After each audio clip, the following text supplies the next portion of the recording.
Ah, mais mon cher ami, du moment que vous y consentez, je vous invite, je compte sur vous. J'ai décidé enfin d'accepter l'invitation.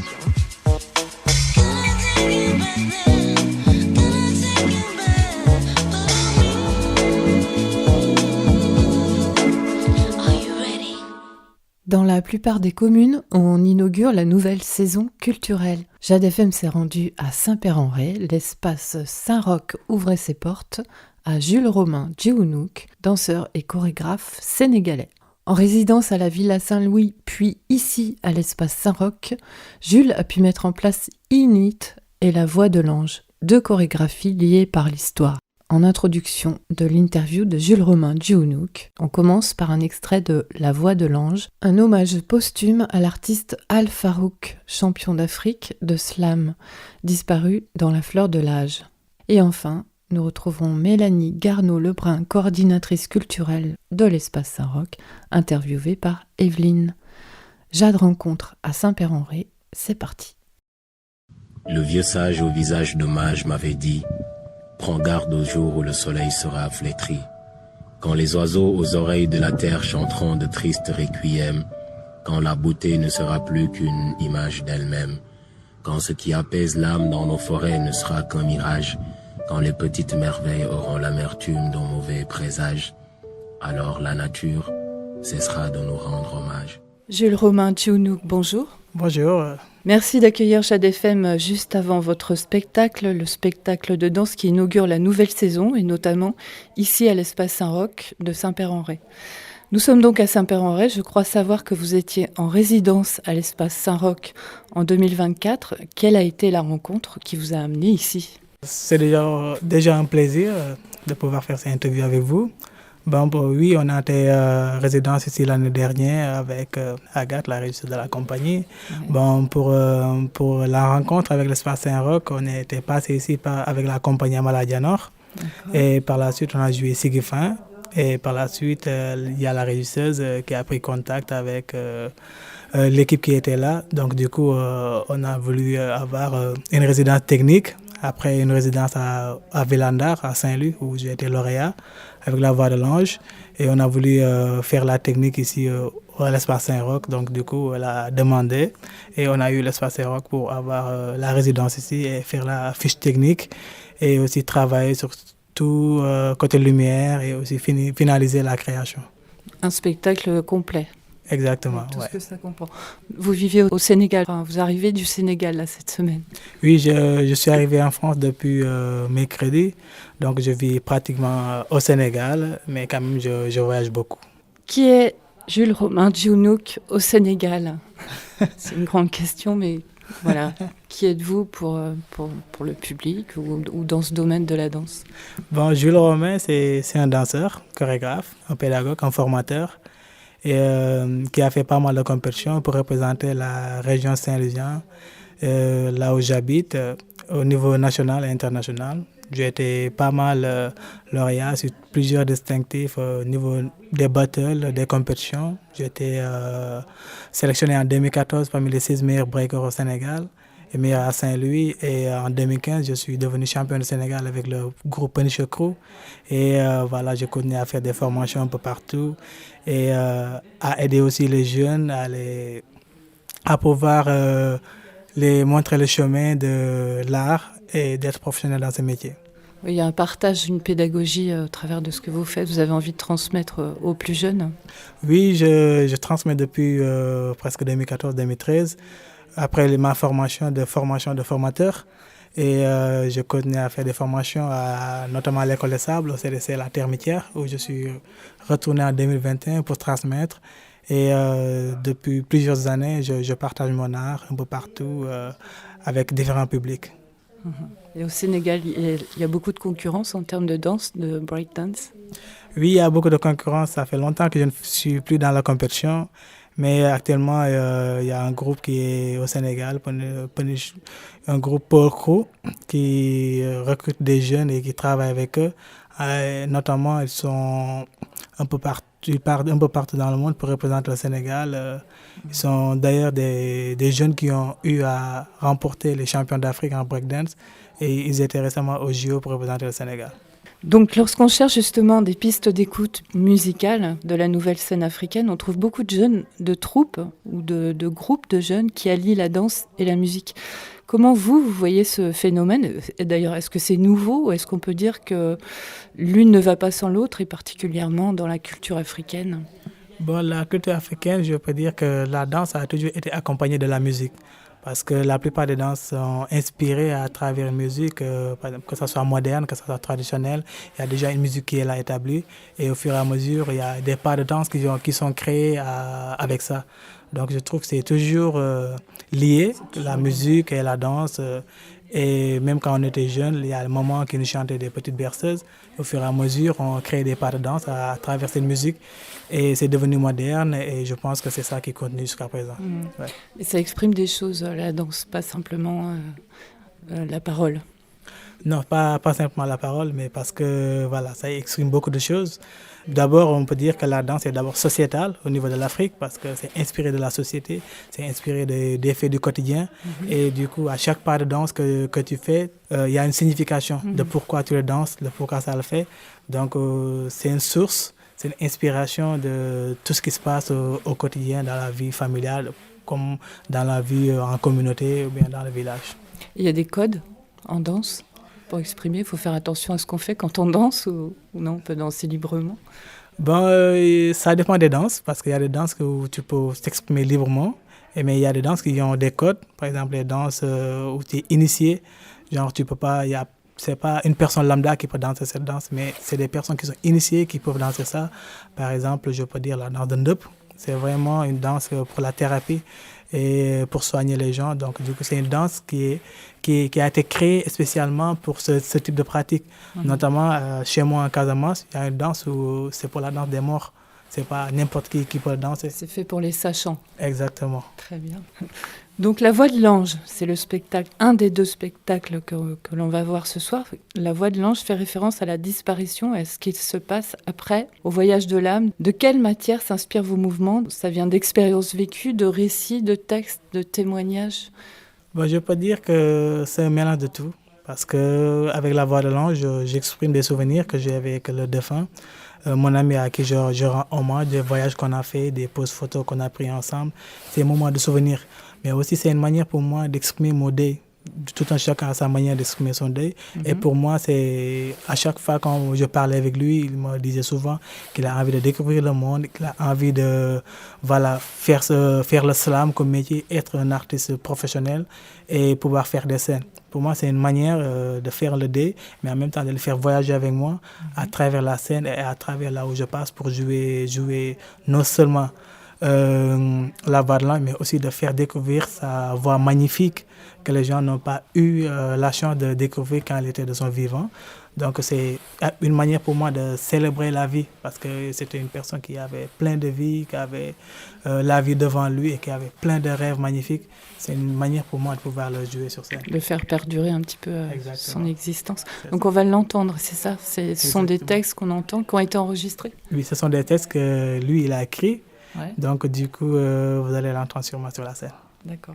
Ils ont coupé les arbres, tendu les feuilles, scalpé les écorces, extrait la gomme. En pillant la sève, ils ont tué la forêt pour une armoire, un chevet, un lit. Combien de nids ravagés, combien d'oisillons ont tué, combien de lièvres, de biches éparpillées, combien d'écosystèmes ciblés, perturbés, criblés.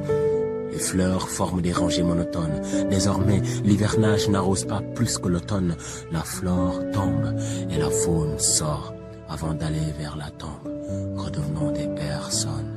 Comment retranscrire la danse que vous allez exprimer ce soir en mots? On vient de le faire en fait quelque part. Est-ce qu'il y a une narration? Est-ce qu'il y a Donc, comment ça se passe, le spectacle? Bon, le spectacle, quand je vais dire narration, c'est tout un chacun peut s'y retrouver.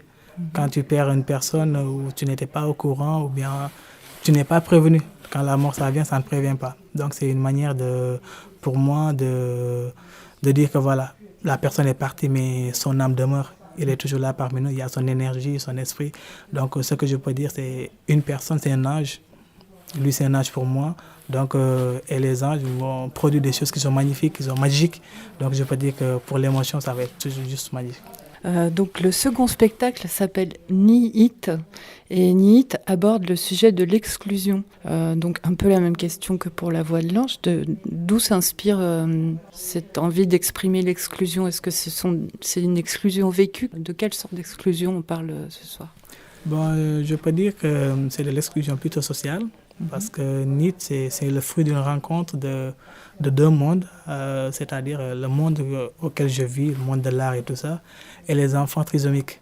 Les enfants trisomiques, les enfants autistes que j'ai eu à donner des cours, que j'ai partagé mon art, mon amour depuis 2014 et que je continue de faire jusqu'à présent. Donc, quand j'étais petit, on me disait souvent que les enfants déformés sont souvent parce que c'est leur maman qui n'était pas une bonne épouse, mais c'est leur papa qui avait sacrifié leur enfant pour avoir la fortune. Donc, on explique ça comme on peut, quoi. Exactement, on explique ça comme on peut, surtout au Sénégal, quand on ne connaît pas quelque chose, on a tendance à mettre une étiquette dessus et voilà, basta, quoi. On ne cherche même pas à savoir ce qui se passe à l'intérieur, ou bien le pourquoi, ni le comment. Donc, durant mes recherches, et quand j'ai fait des cours avec eux, j'ai découvert le monde. Ils ont plein d'amour à donner, ils ont beaucoup de choses à partager, mais la société ne leur donne pas l'occasion de pouvoir le faire. Alors pour moi, je me suis dit, NIT, il y a un moyen de pouvoir faire quelque chose pour ces enfants et de partager aussi ce que j'ai ressenti quand j'étais avec eux, avec le public, pour que les gens qui vont venir regarder mon spectacle, ils vont avoir une réflexion autre que le fait de dire non, il ne fait pas part de la société, il n'est pas comme moi, donc il faut le mettre à côté. Et c'est la même chose en France et en Afrique, quelque part, au niveau de l'exclusion de ces personnes handicapées? Oui, la plupart de mes recherches, je peux dire que c'est pratiquement partout. Ouais. C'est pratiquement partout parce que j'ai fait une résidence avec NIT à la Cité internationale des arts. Et durant mes recherches, c'est pratiquement les mêmes histoires, les mêmes vécus, quitte même à ce qu'une famille enferme un enfant qui est autiste ou un enfant qui est trisomique dans une chambre pour qu'il ne soit pas dehors mais à être avec les autres. C'est ce que je trouve dommage parce que c'est des êtres qui sont juste exceptionnels. Donc du coup, c'est partout. Ouais.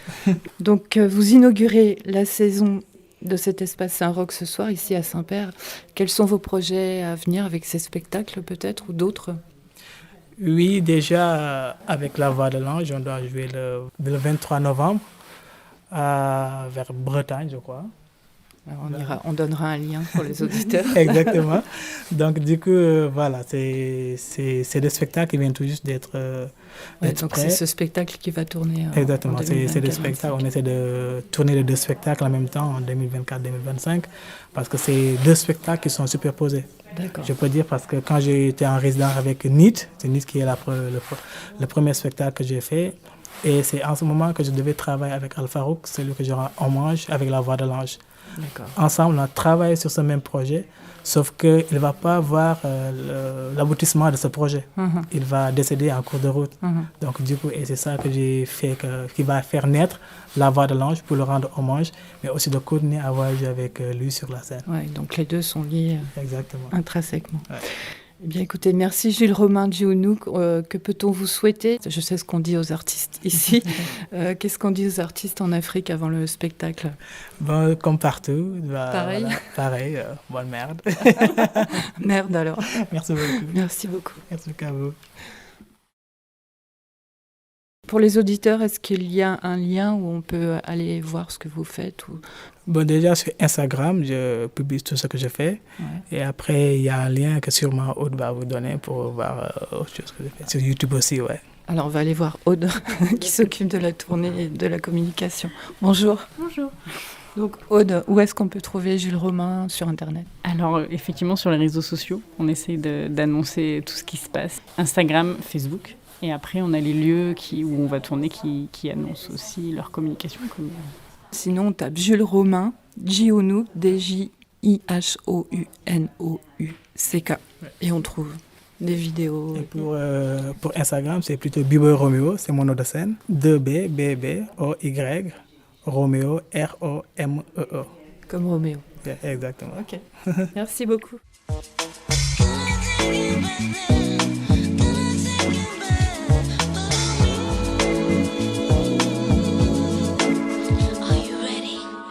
Bonjour Mélanie, merci de nous recevoir ce soir. Donc vous êtes Mélanie Garneau-Lebrun, coordinatrice culturelle à la ville de Saint-Père-en-Retz. Et ce soir, nous allons assister à l'espace Saint-Roch où nous sommes ici, là, ce soir, au spectacle de Jules Romain Diounouc.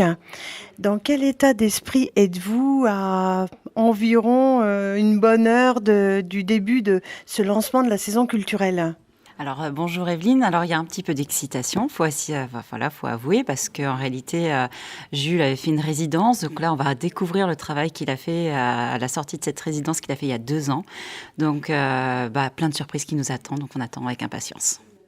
Justement, j'allais vous poser la question, Jules ayant été en résidence ici, je voulais vous demander comment était fait le choix des artistes ou des compagnies en fait qui étaient accueillis en résidence à l'espace culturel. Alors la politique de l'espace, de la mairie vis-à-vis de l'espace culturel, c'est d'ouvrir au plus grand nombre d'artistes l'espace pour des résidences. Parce qu'on sait qu'aujourd'hui pour un artiste, c'est difficile de trouver un espace qui les accueille comme ça gratuitement, qui laisse à disposition la salle, tous les éléments techniques.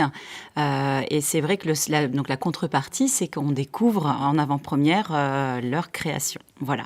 Donc en fait, en réalité, c'est un petit peu sur la demande. On a la chance d'avoir aussi beaucoup d'artistes locaux qui viennent. Cette année, on est rendu à la 5e résidence, par exemple. Donc voilà, c'est quelque chose qui tient à cœur à la municipalité de Saint-Père-en-Retz. D'accord, donc si j'ai bien compris, il n'y a pas eu encore de restitution aux élus ou à l'équipe à Saint-Père-en-Retz. Donc ça va être une véritable surprise. Alors, il y a eu une petite restitution de 10 minutes qu'on a pu voir sur la Voix de l'Ange, qui était donc le spectacle en création, parce que NIT est un premier spectacle que Jules avait déjà réalisé. Donc oui, pour les élus et comme pour moi, ça va être une surprise. Très bien. Je remarque sur le programme qu'il y a plusieurs spectacles qui sont gratuits, même pas mal de spectacles. Quelle est la raison en fait de ce choix de la gratuité ? Alors là encore, c'est un choix de la politique culturelle qui est menée ici, c'est-à-dire que les élus, monsieur le maire et puis toute l'équipe culturelle souhaitent avant tout rendre accessible la culture au plus grand nombre. Donc déjà par principe, un spectacle jeunesse est gratuit. Comme ça, on emmène les parents, les enfants, tout le monde vient autour d'un même spectacle. Et pour les autres spectacles, quand c'est une sortie de résidence, c'est gratuit également, puisqu'en réalité, on vient découvrir le travail d'un artiste qui était en sortie de création. Et sur d'autres points, sur d'autres spectacles, ça peut être par pure volonté de l'ouvrir au plus grand nombre. D'accord, justement, je voulais vous demander, en dehors des spectacles jeunesse, donc qui sont gratuits systématiquement, si j'ai bien compris, quel public en fait se déplace plus généralement ici ? On peut imaginer que la démarche est vraiment différente par rapport aux grandes villes où les déplacements sont peut-être plus facilités. Alors, on a la chance à Saint-Père d'avoir une grande présence des Pérésiens qui viennent profiter de cet espace culturel qui a été fermé pendant quelques années, puisqu'en fait, il a été complètement refait en 2012. Donc, en fait, aujourd'hui, ils profitent de l'espace du théâtre. On a aussi toutes les communes environnantes, mais on reste beaucoup dans du rétro-littoral, puisque le littoral ici a déjà ses salles, qu'on nommera pas. Donc, c'est vrai qu'on a la chance d'avoir plutôt une population rurale qui vient nous voir ici jusqu'à l'espace Saint-Roch. Les spectateurs sont fidèles et les résidents pérésiens sont fidèles à l'espace Saint-Roch. C'est une bonne nouvelle. Il existe beaucoup de troupes de théâtre sur le Pays de Retz, amateurs et semi-professionnels. Est-ce qu'on peut dire que théâtre et ruralité font bon ménage ? Alors oui, ils font même très bon ménage. Pour vous donner un exemple, la compagnie, on a de la chance d'avoir 2 compagnies qui font du théâtre sur Saint-Père-en-Retz. Les plus connues, c'est La Réplique et Debout en scène. Bon, on fait pas le poids, ils font salle pleine à chaque fois, eux. Non, oui, il y a une véritable appétence pour le théâtre ici, dans les communes rurales. J'ai vu d'ailleurs sur le programme que les 2 compagnies que vous avez citées vont se produire lors de cette saison culturelle. Alors oui, Debout en scène commence la saison, on va dire, associative, puisque c'est eux qui commencent le 12 et 13 octobre prochain. Et ils nous feront aussi l'honneur de faire un spectacle spécial pour le Téléthon le 1er décembre. Et la réplique, alors c'est historiquement le mois de janvier qui est consacré aux représentations de la réplique. Voilà. D'accord, très bien. Bon, mais écoutez, je pense que je n'ai plus qu'à vous souhaiter une très belle saison culturelle. Où peut-on trouver les informations ou le programme sur les spectacles ? Alors tout d'abord, merci. Alors toutes les informations, vous les retrouvez sur le site de la mairie, saint-père-en-retz.fr, avec un onglet vers les billetteries si vous souhaitez venir nous voir, venir voir un spectacle à l'espace Saint-Roch. Et vous retrouvez aussi le Facebook, soit de la municipalité, commune Saint-Père-en-Retz, ou alors le Facebook plus spécifique de la culture, Saint-Père-en-Retz Culture. Donc, on rappelle qu'il est quand même très préférable de réserver. Eh bien, merci beaucoup Mélanie, puis très bon spectacle. Merci beaucoup, au revoir. Au revoir.